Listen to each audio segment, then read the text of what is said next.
আমি আজ তৈরি করব ডাল দিয়ে মজার একটি রেসিপি, যা আপনারা বাসায় তৈরি করলে বুঝতে পারবেন যে কতটা মজার হয়। আমার ছেলের তো খুবই পছন্দ এই ডালের এই রেসিপিটি। তো সবার দেখার সুবিধার্থে আমি ভিডিওটি ছোট করেছি, তার জন্য 1 ঘন্টা আগে আমি ডালটি ভিজিয়ে রেখে এখানে জল ছাড়িয়ে নিয়েছি। তো এখন আমি শিলে পেস্ট করে নেব। তবে পেস্ট করার সময় একটু দানা দানা থাকতে হবে, তাহলে এটা ভালো হবে। এরপর আমি মশলাগুলো এক এক করে দিয়ে দেবো। প্রথমে আমি পরিমাণ মতো হলুদ দিয়ে দিলাম, স্বাদ মতো লবণ, এরপরে দিয়ে দিলাম 2 চামচ চালের গুঁড়া, এখানে আপনারা আটাও দিতে পারেন। তো এরপরে আমি দিয়ে দেবো 1/2 চামচ কর্নফ্লাওয়ার। তো আপনাদের কর্নফ্লাওয়ার না থাকলে দেওয়ার দরকার নেই।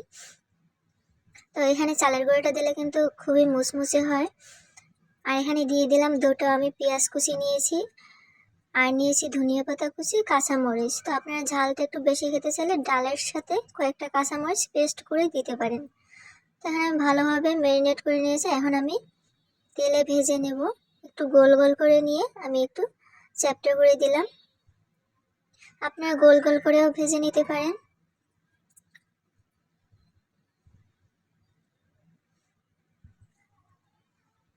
এবার আমি অনেকটা টাইম নিয়ে উল্টিয়ে পাল্টিয়ে এগুলো ভেজে নেব। অনেক সময় ধরে ভেজে নিলে চুলার জালটা কম রেখে তাহলে এগুলো অনেক মুচমুচে হয়, খেতেও অনেক মজা হয়। তো সবার কাছে রিকোয়েস্ট থাকবে আমার এই ভিডিওটি না টেনে শেষ পর্যন্ত দেখবেন এবং লাইক কমেন্ট করে পাশে থাকবেন।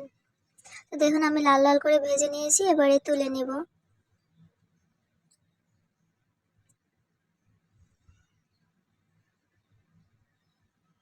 তো আমার সবগুলো ভাজা হয়ে গেছে।